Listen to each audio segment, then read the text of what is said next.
तो प्यारे बच्चों, लास्ट लेक्चर में हमने दो फॉर्मूला देखे थे। तो बेसिकली हमने ये ग्राफ प्लॉट किया था और इस ग्राफ की मदद से हमने एक रिलेशनशिप निकाला था यहाँ पे, और उसी के आधार पे फिर फाइनली हमने एक जनरल फार्मूला इस तरह से बनाया था कि temperature on Fahrenheit scale minus उसका लोअर फिक्स्ड पॉइंट अपॉन उसके number of divisions between lower fixed point and upper fixed point is equal to temperature on Celsius scale minus उसका लोअर फिक्स्ड पॉइंट और उसके number of divisions is equal to temperature on Kelvin scale minus उसका lower fixed point और उसके number of divisions between upper fixed point and lower fixed point. तो ये ratio constant होता है और इस तरह से इसको जनरलाइज करके हम बोल सकते हैं कि इसी रेशियो को हम इक्वेट कर सकते हैं temperature on any scale minus उस स्केल का लोअर फिक्स्ड पॉइंट अपॉन उस स्केल का अपर फिक्स्ड पॉइंट माइनस उस स्केल का लोअर फिक्स्ड पॉइंट, है ना। तो इन सब को हम इसके साथ भी इक्वेट कर सकते हैं, एक जनरल फॉर्म समझिए वहाँ से हमको मिल चुका है। तो एक फार्मूला तो हमने ये देखा और एक दूसरा फार्मूला मैंने आपको बताया चेंज इन टेम्परेचर वाला, यानी change in temperature on Fahrenheit scale upon उसके number of divisions is equal to change in temperature on Celsius scale upon उसके number of divisions is equal to change of temperature on Kelvin scale upon उसके number of divisions. तो थोड़ा मैं आपको बता देता हूँ कि ये फार्मूला कैसे आया, ठीक है। तो change in temperature on Fahrenheit scale, इसको मैं ऐसा भी लिख सकता हूँ। देखिए, अगर मैं इन दोनों को इक्वेट करूँ तो क्या मैं ऐसा लिख सकता हूँ, change of temperature on Fahrenheit scale upon change of temperature on degree Celsius scale is equal to 180 upon 100। तो मैंने कुछ नहीं किया, बस क्रॉस मल्टीप्लिकेशन किया है यहाँ पे, ठीक है। अब इसी चीज़ को मैं आपको ग्राफ में शो करता हूँ। ये देखिए, ये ग्राफ में हम आते हैं, ये रहा हमारा ग्राफ। अब बड़े ध्यान से आप देखें डियर स्टूडेंट्स कि अगर इस ग्राफ को मैं इस तरह से बनाऊँ, यहाँ पर मान लीजिए मैंने एक छोटा ट्रायंगल ले लिया, ठीक है, इस तरह से, सच दैट इसको मैं बोल रहा हूँ change of temperature on Fahrenheit scale, ठीक है। ध्यान से देखिए, आप इसको जूम कर देता हूँ मैं, और इसको मैं बोल रहा हूँ change of temperature on Celsius scale, ठीक है। तो मैं चाहूँगा कि आप अभी ये दो ट्रायंगल्स को हमें कंपेयर करना है, सिमिलर ट्रायंगल्स वाला कॉन्सेप्ट हम लगाएंगे। तो एक ट्रायंगल हम कौन सा ले रहे हैं, एक ट्रायंगल तो हम ये वाला ले रहे हैं, ये वाला राइट एंगल ट्रायंगल, और दूसरा राइट एंगल ट्रायंगल हम कौन सा ले रहे हैं, ये बड़ा वाला राइट एंगल ट्रायंगल ले रहे हैं, ठीक है। तो ये छोटा राइट एंगल ट्रायंगल और ये बड़ा राइट एंगल ट्रायंगल, इन दोनों में से अगर हम सिमिलर ट्रायंगल से कॉन्सेप्ट लगाएं तो हम क्या लिख सकते हैं, वो मैं आपको दिखाता हूँ। तो हम ऐसा लिख सकते हैं, डेल्टा टी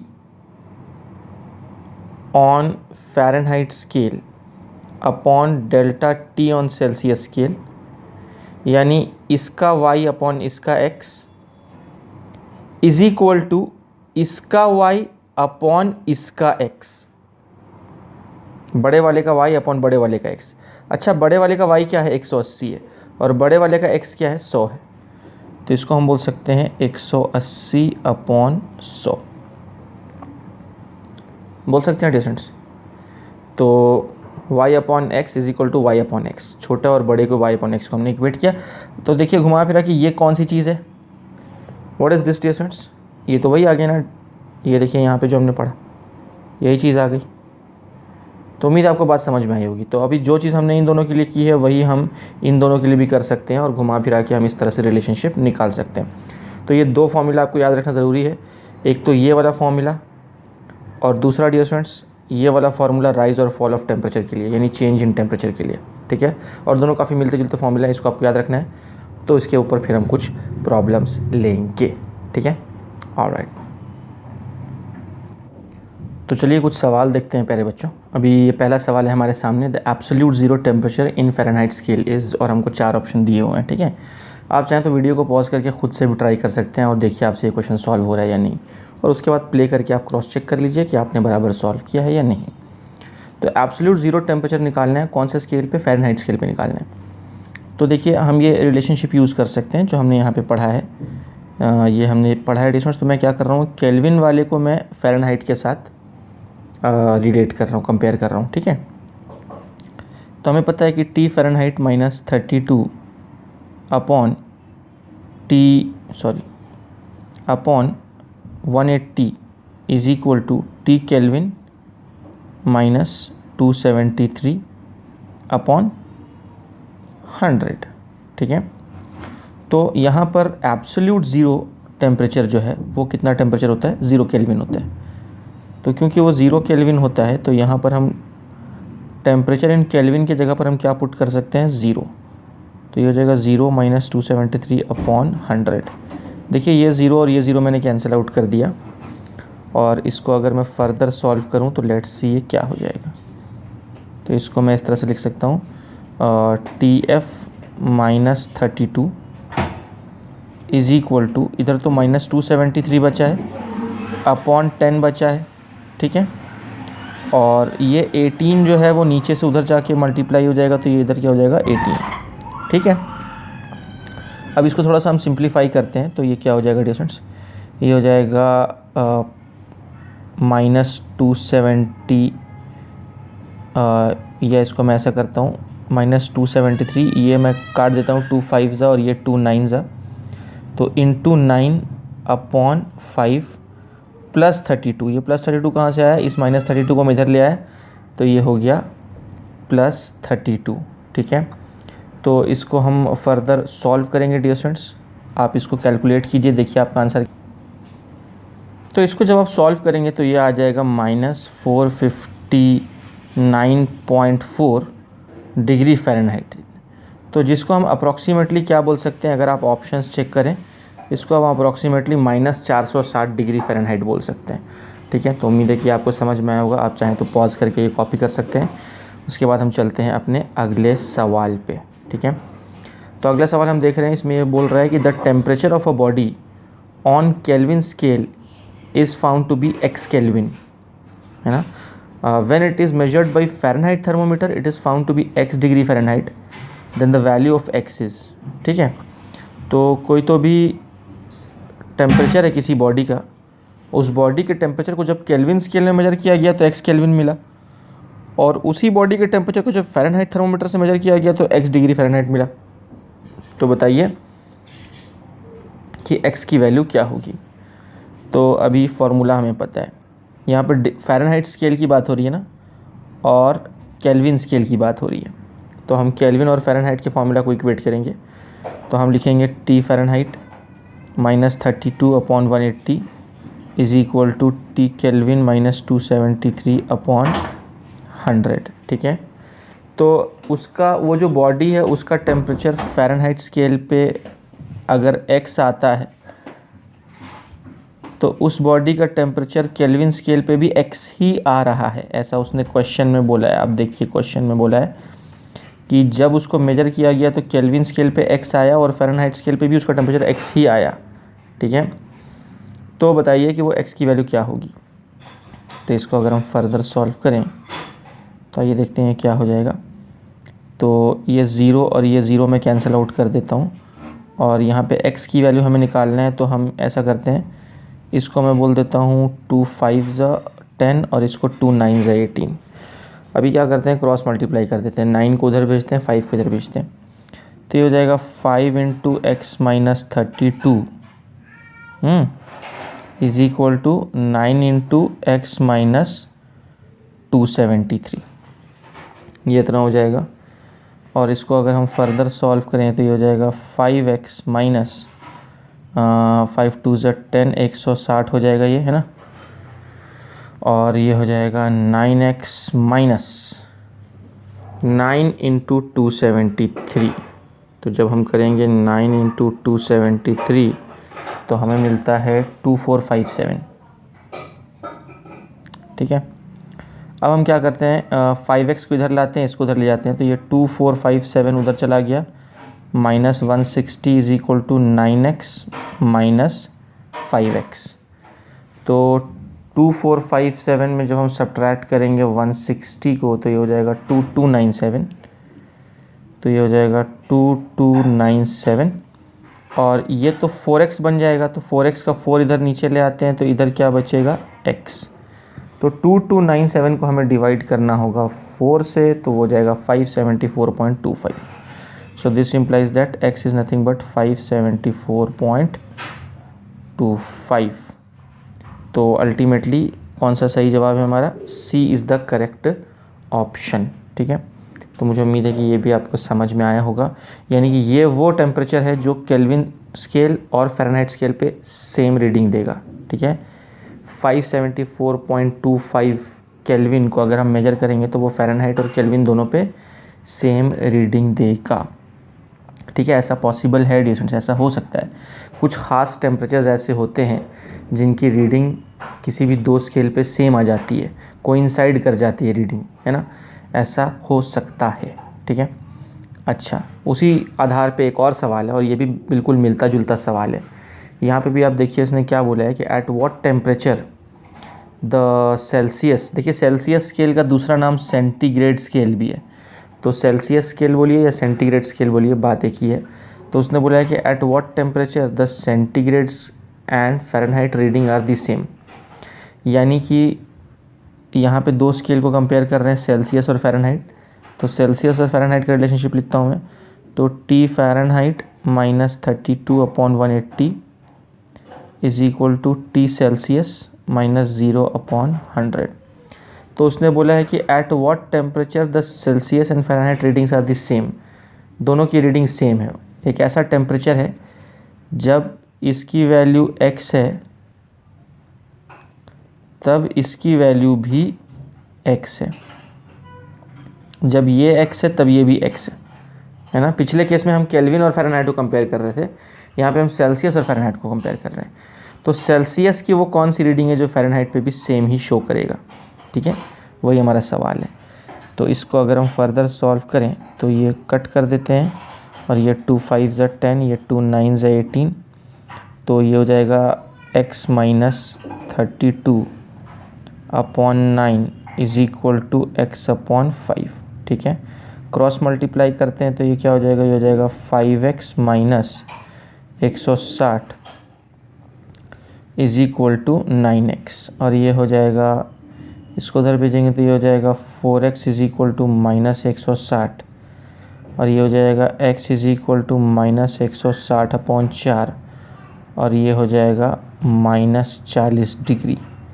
यानी -40 डिग्री वो टेम्परेचर है जो फ़ारेनहाइट स्केल और सेल्सियस स्केल दोनों पे हमको सेम रीडिंग शो करेगा। -40 डिग्री वो टेम्परेचर है जो फ़ारेनहाइट स्केल और सेल्सियस स्केल दोनों पे हमें सेम रीडिंग शो करेगा। और ये हमने पढ़ा भी है लास्ट लेक्चर में, अगर आपको यकीन नहीं होता है मैं आपको दिखा भी देता हूँ, 1 मिनट। हाँ, तो ये देखिए डियर स्टूडेंट्स, यहाँ पे मैंने आपको दिखाया था, इसको हम क्रॉस ओवर पॉइंट भी बोल रहे थे कि ये वो टेम्परेचर है जो फ़ारेनहाइट स्केल और सेल्सियस स्केल दोनों पे सेम रीडिंग शो करता है। मतलब मैंने आपको बताया था कि जब यहाँ टेम्परेचर -40 होगा तो यहाँ भी -40 हो जाएगा। ठीक है, जब यहाँ -4 था तो यहाँ -20 था, जब यहाँ 32 था तो यहाँ 0 था, जब यहाँ 68 था तो यहाँ 20 था। तो कोई तो रीडिंग ऐसी होगी जब यहाँ -40 होगा तो यहाँ भी -40 हो जाएगा। ठीक है, सिमिलरली केल्विन और इसको जब हमने कंपेयर किया था तो जब यहाँ 574.25 होगा तो वहाँ भी 574.25 हो जाएगा। ठीक है, तो इस तरह से केल्विन और फ़ारेनहाइट को भी कंपेयर कर लिया हमने और फ़ारेनहाइट और सेल्सियस को भी कंपेयर कर लिया। तो ये वो टेम्परेचर है जो दोनों स्केल्स पे सेम रीडिंग शो करेगा, है ना। हाँ जी, तो उम्मीद है कि ये बात आपको डियर स्टूडेंट्स समझ में आई होगी। अगर आपको कॉपी नहीं किया आपने तो आप पॉज करके ये कॉपी कर लेंगे, उसके बाद हम बढ़ते हैं आगे। तो चलिए कुछ और सवाल देखते हैं डियर स्टूडेंट्स। आप चाहें तो पॉज करके ख़ुद से भी ट्राई कर सकते हैं, ये क्वेश्चंस आपकी भी प्रैक्टिस होती रहेगी साथ ही साथ। ठीक है, तो अब आप चाहें तो ये सवाल पढ़ सकते हैं प्यारे बच्चों कि on centigrade scale the temperature of a body increases by 30 degrees, यानी सेंटीग्रेड स्केल पे टेम्परेचर कितने से इंक्रीज़ हो रहा है। हाँ, delta T on centigrade scale is 30 degree, है ना। और आगे बोला था increase in temperature on Fahrenheit scale is, तो अगर सेल्सियस स्केल में 30 से इंक्रीज़ हुआ है टेम्परेचर, तो बताइए कि फ़ारेनहाइट स्केल में टेम्परेचर कितने से इंक्रीज़ हुआ होगा। तो याद रखिए, जब भी टेम्परेचर की इंक्रीज़ या डिक्रीज़ की बात आएगी तो हम डेल्टा टी यूज़ करेंगे। देखिए, इसके पहले जो हम क्वेश्चंस ले रहे थे उसमें इंक्रीज़ या डिक्रीज़ की बात थी क्या? नहीं, उसमें था कि भाई यहाँ अगर इतना है तो वहाँ कितना होगा, है ना। उसमें था कि भाई अगर यहाँ 0 केल्विन है तो वहाँ कितना होगा। समझ रहे हैं बात को। तो वहाँ पे राइज़ या फॉल की बात नहीं थी या चेंज इन टेम्परेचर की बात नहीं थी अभी तक हमने जितने क्वेश्चन सॉल्व किए उनमें। ठीक है, तो अब यहाँ पे हम कौन सा फॉर्मूला यूज़ करेंगे, तो हमने जो फॉर्मूला पढ़ा हुआ है वो ये है कि हमने डियर स्टूडेंट्स ये फॉर्मूला पढ़ा है कि change of temperature on Celsius scale upon 100 is equal to change of temperature on Fahrenheit scale upon 180। ठीक है, तो इसी फॉर्मूला को हम यहाँ पे यूज़ करने वाले हैं। तो यहाँ पे हमको कुछ वैल्यूज़ तो दी हुई हैं, तो delta T on Celsius scale हमको दिया हुआ है 30/100 कर देंगे हम इसको, और ये कर देंगे delta T on Fahrenheit scale upon 180। अब देखो ये ज़ीरो कट जाएगा और ये ज़ीरो और ये ऊपर वाला ज़ीरो कट जाएगा। 18 3 से 54, तो delta T on Fahrenheit scale कितना हो जाएगा 54 डिग्री फ़ारेनहाइट। ये हमारा आंसर है, यानी कौन सा ऑप्शन हमारा सही जवाब है, चौथा ऑप्शन सही है। देखा डियर, सो ईजी ना। तो जब भी राइज़ और फॉल की बात आएगी, जब भी चेंज इन टेम्परेचर की बात आएगी, तो इस तरह से हम ये वाला फॉर्मूला यूज़ कर सकते हैं। ठीक है, तो चलिए हम देखते हैं अपना अगला सवाल। अगला सवाल है a centigrade and a Fahrenheit thermometer are dipped in boiling water. ठीक है, the water temperature is lowered until the Fahrenheit thermometer registers 140 degree. What is the fall in temperature as registered by the centigrade thermometer. देखिए video को pause करके आप अच्छे से ये सवाल दोबारा से पढ़िए डियर स्टूडेंट्स। ये मतलब थोड़ा डिफ़िकल्ट सवाल है, ये इतना इजी सवाल नहीं है, थोड़ा सा सोचना पड़ेगा इसमें आपको, है ना। तो आप एक बार दोबारा से पढ़िए और सोचिए। देखिए यहाँ पे क्या हो रहा है, ख़ुद से आप ट्राई कीजिए, एक बार कम से कम गिवन डेटा लिखिए। तो देखिए बच्चों ये समझाने के लिए मैंने यहाँ पर 2 थर्मोमीटर्स बनाए हैं। ये 2 थर्मोमीटर्स हैं, इसमें से एक फ़ारेनहाइट थर्मोमीटर है और एक जो है वो सेल्सियस वाला थर्मोमीटर है। तो ये मान लीजिए सेल्सियस थर्मोमीटर है और ये फ़ारेनहाइट थर्मोमीटर है। तो इनिशियली जो है उसने बोला है कि centigrade and Fahrenheit thermometers are dipped in boiling water. तो फिर बॉइलिंग वाटर में डिप किया तो ये 212 दिखाएगा, 212 डिग्री फ़ारेनहाइट, और इसकी करस्पॉन्डिंग रीडिंग क्या होगी 100 डिग्री सेल्सियस। ठीक है, दोनों को बॉइलिंग वाटर में डिप किया है ना, तो ये इतना दिखाएगा और ये इतना दिखाएगा। ठीक है, आगे उसने बोला है कि the water temperature is lowered until the Fahrenheit thermometer registers 140 degree. तो अब पानी को ठंडा किया गया, ठीक है, कब तक, जब तक कि फ़ारेनहाइट थर्मोमीटर 140 डिग्री ना शो करे। ठीक है, तो मैं यहाँ पे शो करता हूँ डियर स्टूडेंट्स। तो अभी फ़ारेनहाइट थर्मोमीटर 140 डिग्री तक पहुँच गया, तो हमने इसको ठंडा किया पानी को सच दैट फ़ारेनहाइट अब 140 दिखा रहा है। ठीक है, तो फिर उसने बोला कि what is the fall in temperature as registered by the centigrade thermometer. ठीक है, तो बताइए कि सेंटीग्रेड में कितना फॉल आया होगा। तो अगर ये 212 से 140 पहुंच गया, तो फिर बताइए कि यहाँ करस्पॉन्डिंग फॉल कितना होगा। फॉल मतलब delta T on Celsius scale कितना हुआ होगा।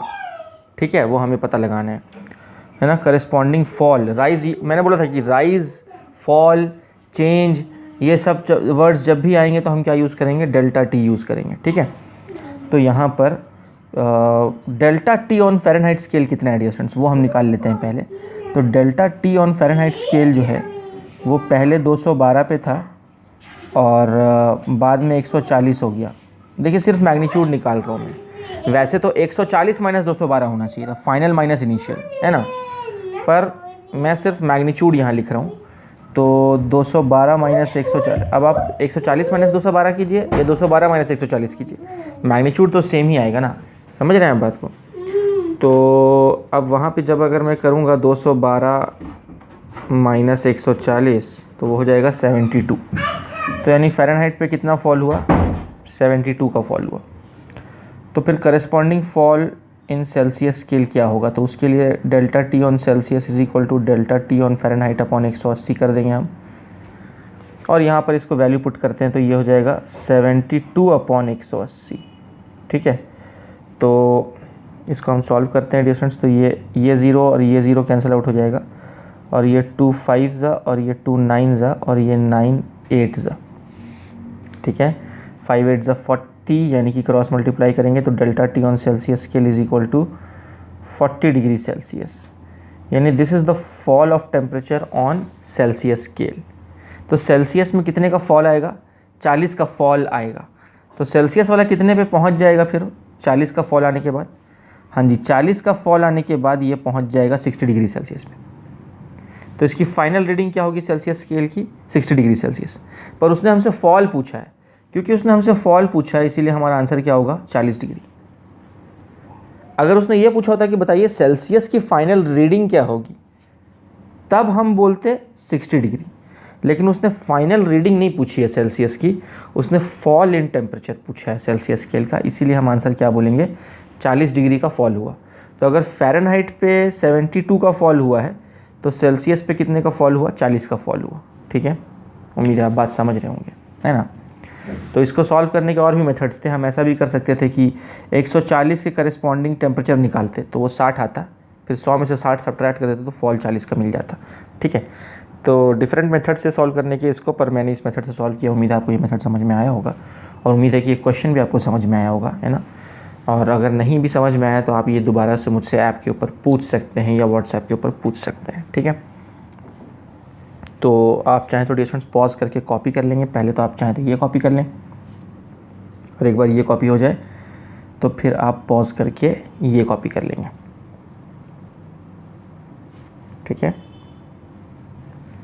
चलिए, तो आपने कॉपी कर लिया होगा डिस्टेंस। हम देख रहे हैं अपना अगला सवाल। तो आइए सवाल पढ़ते हैं। तो क्या रहा है कि if a thermometer reads freezing point of water as 20 degree Celsius. कोई तो भी एक अलग टाइप का थर्मोमीटर बनाया गया है, कोई तो भी एक अलग टाइप का थर्मोमीटर बनाया गया है, सच दैट ये जो थर्मोमीटर है, मैं यहाँ ड्रॉ करता हूँ, ये जो थर्मोमीटर है इसका जो फ्रीजिंग पॉइंट है यानी आइस पॉइंट कितना है इसका, 20 डिग्री सेल्सियस। देखिए ना, thermometer reads freezing point of water as 20 degree Celsius और इसका जो बॉइलिंग पॉइंट है वो 150 डिग्री सेल्सियस है। ठीक है, यानी इसका जो अपर फिक्स्ड पॉइंट है वो 150 डिग्री सेल्सियस है। ये कोई तो भी एक अलग टाइप का थर्मोमीटर है ना। तो पूछा है कि भाई how much the thermometer will read when the actual temperature is 60 degree Celsius. यानी वो ये बोल रहा है कि ये तो कोई तो भी थर्मोमीटर है, इस थर्मोमीटर को मैं बोल देता हूँ थर्मोमीटर टी, है ना, और ये हमारा सेल्सियस स्केल वाला थर्मोमीटर है। ठीक है, तो वो बोल रहा है कि सेल्सियस स्केल, अच्छा सेल्सियस स्केल पे तो हमको पता है लोअर फिक्स पॉइंट 0 डिग्री होता है और अपर फिक्स पॉइंट कितना होता है, 100 डिग्री होता है। तो इस थर्मोमीटर पे लोअर और अपर ये है और इस थर्मोमीटर पे लोअर और अपर ये। ठीक है, तो ये वाला थर्मोमीटर कौन सा है, ये सेल्सियस वाला थर्मोमीटर है हमारा। तो उसने बोला है कि जब सेल्सियस पे रीडिंग 60 होगी, जब एक्चुअल टेम्परेचर यहाँ पे सेल्सियस पे रीडिंग 60 होगी तो इसकी करस्पॉन्डिंग रीडिंग इस स्केल पे क्या होगी, है ना। उम्मीद है आप सवाल समझ रहे होंगे। वापस से क्वेश्चन पढ़िए आप डी स्टूडेंट्स एक बार, है ना। तो चलिए मैं आपको बताता हूँ किस तरह से इसको अप्रोच करना है। तो फॉर्मूला हम ये यूज़ करेंगे कि temperature on any scale minus उस स्केल का लोअर फिक्स्ड पॉइंट अपॉन उस स्केल का अपर फिक्स्ड पॉइंट माइनस उस स्केल का lower fixed point is equal to temperature on, अभी क्योंकि यहाँ पे डिग्री सेल्सियस स्केल के साथ उसका कंपैरिजन हो रहा है, तो temperature on Celsius scale minus 0 upon उसके नंबर ऑफ डिवीजन्स यहाँ लिख दूंगा मैं 100। ठीक है, तो टेम्परेचर ऑन एनी सेल, तो उसने बोला है कि जब यहाँ रीडिंग 60 है तो यहाँ करस्पॉन्डिंग रीडिंग क्या होगी, यही बोला है ना कि जब यहाँ 60 है तो यहाँ क्या होगा, यही बोला है ना उसने कि जब यहाँ 60 है तो वहाँ क्या होगा, जब सेल्सियस पे 60 है तो उस स्केल पे क्या होगा। तो यहाँ पर मैं T लिख देता हूँ और इस स्केल का जो लोअर फिक्स्ड पॉइंट है वो लोअर फिक्स्ड पॉइंट क्या है, 20 है और नीचे उसका अपर फिक्स्ड पॉइंट माइनस उसका lower fixed point is equal to temperature on Celsius scale कितना दिया है, 60 दिया है अपॉन 100, 60 माइनस 0 अपॉन 100, तो इतना हो जाएगा। यहाँ एक ज़ीरो उड़ा देते हैं हम डियर स्टूडेंट्स और ये 150 माइनस 20 130 हो जाएगा, इसको हम उधर भेज देंगे तो ये हो जाएगा T minus 20 is equal to 6 upon 10 into 130, है ना। ये वाला 130 में उधर लेके चला गया तो अभी ये 0 और ये 0 भी कैंसिल आउट हो जाएगा और 13 6 78 हो जाएगा डियर स्टूडेंट्स। ठीक है, माइनस 20 उधर जाएगा तो T हमारा क्या हो जाएगा 78 plus 20 which is 98 degree Celsius. यानी हमारा वो स्केल पे जो करस्पॉन्डिंग रीडिंग आएगी, यानी यहाँ अगर 60 डिग्री है तो यहाँ उसका करस्पॉन्डिंग रीडिंग कितना आएगा 98 डिग्री सेल्सियस शो करेगा। ठीक है, तो कौन सा ऑप्शन सही है, पहला ऑप्शन हमारा सही है। तो अगर सेल्सियस स्केल पे एक्चुअल रीडिंग 60 है तो उसकी करस्पॉन्डिंग रीडिंग उस नए स्केल पे कितनी होगी, 98 डिग्री सेल्सियस होगी। ठीक है, तो मुझे उम्मीद है कि ये बात आपको समझ में आई होगी डिस्टेंस। थोड़ा सा ये भी क्रिटिकल टाइप का सवाल है, मैं चाहूँगा कि पॉज करके आप ये कॉपी कर लीजिए समझ के, कोई डाउट रहा तो आप पूछ सकते हैं। ठीक है। तो बच्चों अब हम बात करेंगे गैस लॉज के बारे में। गैस लॉज के बारे में आपने डिटेल में केमिस्ट्री में भी पढ़ा है, और केमिस्ट्री में अगर नहीं भी पढ़ा है तो मैं दोबारा से बता देता हूँ, आपको सारी बातें समझ में आ जाएंगी। वैसे तो गैस लॉज बहुत सारे हैं, पर उसमें से कुछ मेजर गैस लॉज हैं, कुछ ज़्यादा इंपॉर्टेंट वाले जो फिज़िक्स में भी यूज़ होते हैं, उनके बारे में ही हम पढ़ने वाले हैं। तो जो पहला गैस लॉ है उसको हम बोलते हैं बॉयल्स लॉ। Boyle's law. तो ये बॉयल्स लॉ क्या कहता है आइए देखते हैं। एक बात तो आपको याद रखनी है कि जितने भी गैस लॉज होते हैं वो सभी आइडियल गैस के लिए एप्लीकेबल होता है, ठीक है। तो ये किसके लिए एप्लीकेबल होता है? आइडियल गैसेस के लिए एप्लीकेबल होता है। अब आइडियल गैस क्या होती है? ये एक ऐसी गैस होती है जो जिनके मॉलिक्यूल्स के बीच में intermolecular force of attraction zero होता है। अब देखिए प्रैक्टिकली तो ये पॉसिबल नहीं है ना, कि अगर किसी कंटेनर के अंदर हमने कोई गैस लिया तो गैस के मॉलिक्यूल्स भले एक दूसरे से बहुत दूर हों, पर फिर भी थोड़ा बहुत तो इंटरमॉलिक्यूलर फोर्स ऑफ अट्रैक्शन रहता ही है वहाँ पे, है ना, प्रैक्टिकली। पर आइडियली हम ऐसा मानेंगे कि किसी भी दो मॉलिक्यूल के बीच में बिल्कुल भी इंटरमॉलिक्यूलर फोर्स ऑफ अट्रैक्शन नहीं होगा, तो उसी गैस को हम आइडियल गैस बोलते हैं, जो कि प्रैक्टिकली पॉसिबल नहीं है। प्रैक्टिकली थोड़ा बहुत तो इंटरमॉलिक्यूलर फोर्स ऑफ अट्रैक्शन रहता है, पर आइडियली हम ऐसा मानेंगे कि the intermolecular force of attraction should be equal to zero. तो मैं यहाँ लिख देता हूँ intermolecular force of attraction should be equal to zero and it must obey all the gas laws. तो एक आइडियल गैस वो गैस होती है जिसका intermolecular force of attraction zero होता है, और वो सभी प्रकार के गैस लॉज को परफेक्टली ओबे करता है at all temperature and pressure. तो आइडियल गैस एक ऐसा गैस है which obeys all gas laws at all temperatures and pressure. At all temperature and pressure, सभी प्रकार के टेम्परेचर, सभी प्रकार के प्रेशर पे वो सभी गैस लॉज ओबे करता है। यानी टेम्परेचर कुछ भी रहे, प्रेशर कुछ भी रहे, वो सारे गैस लॉज ओबे करेगा। कौन? Ideal gas. तो आइडियल गैस की दो मेन बातें आपको याद रखनी है, intermolecular force of attraction zero होता है और वो सभी प्रकार के गैस लॉज को परफेक्टली ओबे करता है at all temperatures and pressure, ठीक है। तो ये वापस से हम इसके बारे में पढ़ेंगे काइनेटिक थियरी ऑफ गैसेस में, है ना। इसीलिए मैं देखिए उतना सुंदर तरीके से मैंने आपको लिख के नहीं दिया ये, क्यों? क्योंकि इसके बारे में हम वापस से पढ़ेंगे, एक अलग से हमारा चैप्टर है काइनेटिक थियरी ऑफ गैसेस, उसके अंदर में हम दोबारा से इसको पढ़ेंगे, है ना। अभी बस मैं आपको इसका ब्रीफ बता रहा हूँ, ठीक है। तो पहला है बॉयल्स लॉ। बॉयल्स लॉ ये कहता है कि pressure of a gas is inversely proportional to its volume. यानी प्रेशर बढ़ाओगे तो वॉल्यूम घटेगा, प्रेशर कम करोगे तो वॉल्यूम बढ़ेगा, है ना। ये तो हमको सिंपली पता है, प्रेशर को बढ़ाने से वॉल्यूम घट जाता है और प्रेशर को कम करने से वॉल्यूम बढ़ जाता है। इसी को हम बोलते हैं बॉयल्स लॉ। प्रोवाइडेड कि यहाँ पे टेम्परेचर कांस्टेंट रहना चाहिए और number of moles of the gas constant रहना चाहिए, ठीक है। तो pressure will be inversely proportional to the volume. अब क्योंकि वो इन्वर्सली प्रोपोर्शनल है वॉल्यूम के, तो हम ऐसा भी बोल सकते हैं प्रेशर इज़ नथिंग बट, ये कांस्टेंट ऑफ प्रोपोर्शनैलिटी लिख दो यहाँ पे। तो कांस्टेंट ऑफ प्रोपोर्शनैलिटी को मैं क्या करता हूँ, के लिख देता हूँ, के। तो ये k अपॉन वी हो जाएगा। तो यहाँ से हम बोल सकते हैं P into V is nothing but K यानी कांस्टेंट, ठीक है। So P into V is constant. तो फिर इसको हम ऐसा भी बोल सकते हैं, डिफरेंट अलग अलग मेथड्स हैं इसको लिखने के। तो इसको हम ऐसा भी लिख सकते हैं कि क्योंकि pressure inversely proportional to volume है, तो हम ऐसा लिख सकते हैं कि P1 upon P2 is nothing but V2 upon V1। देखिए इन्वर्सली प्रोपोर्शनल है, तो ये इस तरह से P1 upon P2 is equal to V2 upon cross multiply करेंगे तो हम ये भी बोल सकते हैं कि P1 V1 is equal to P2 V2। आप इसको ऐसा भी बोल सकते हैं। ये हमारा बॉयल्स लॉ है। इसका ग्राफ भी हम बना सकते हैं। अगर मान लीजिए इधर मैं प्रेशर लेता हूँ, इधर वॉल्यूम लेता हूँ, तो इन्वर्सली प्रोपोर्शनल का ग्राफ कैसा बनता है dear students? Inversely proportional graph हमको पता है इस तरह से बनता है। इसको हाइपरबोला बोलते हैं, हाइपरबोला है ये, है ना। तो आप देखिए जब ये प्रेशर ज़्यादा था तो वॉल्यूम कम था, और जब प्रेशर कम हुआ तो वॉल्यूम बढ़ गया, है ना। तो जैसे जैसे ये वॉल्यूम बढ़ता जाएगा वैसे वैसे प्रेशर घटता जाएगा, ठीक है। तो ये हमारा हो गया बॉयल्स लॉ, ठीक है। अब हमारा जो अगला लॉ है वो है Charles law. So our next law is called as Charles law. Charles law, Charles law क्या कहता है डियर स्टूडेंट्स? चार्ल्स लॉ कहता है कि volume of a gas is directly proportional to the temperature. ठीक है, प्रोवाइडेड कि यहाँ पे प्रेशर कांस्टेंट हो और नंबर ऑफ मोल्स कांस्टेंट हो, ठीक है। तो volume is directly proportional, temperature बढ़ाएंगे वॉल्यूम बढ़ेगा, टेम्परेचर घटाएंगे वॉल्यूम घटेगा, ये तो हमको मालूम है ना डिस्टेंस, है ना। साइकिल का टायर फट जाता है गर्मी के मौसम में, क्यों? टेम्परेचर बढ़ता है तो वो एक्सपैंड होता है गैस, वॉल्यूम बढ़ता है उसका, वॉल्यूम बढ़ता है तो टायर फट जाता है ना। तो टेम्परेचर बढ़ेगा तो गैस का वॉल्यूम एक्सपांड होगा, है ना, वॉल्यूम बढ़ेगा, और टेम्परेचर कम करेंगे तो वॉल्यूम घटेगा, ठीक है, डायरेक्टली प्रोपोर्शनल।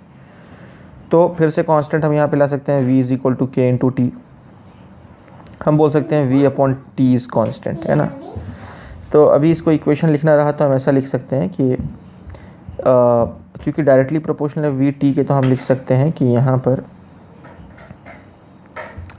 हम बोल सकते हैं कि v1 upon v2 is nothing but t1 upon t2। तो v1 के सामने t1 और v2 के सामने t2, या तो आप ऐसा बोल लीजिए, या इसके आधार पे हम क्रॉस मल्टीप्लाई करके भी बोल सकते हैं कि v1 upon t1 is equal to v2 upon, cross multiply किया और कुछ नहीं किया है, v2 अपॉन t2, ठीक है, ऐसा भी लिख सकते हैं इसको।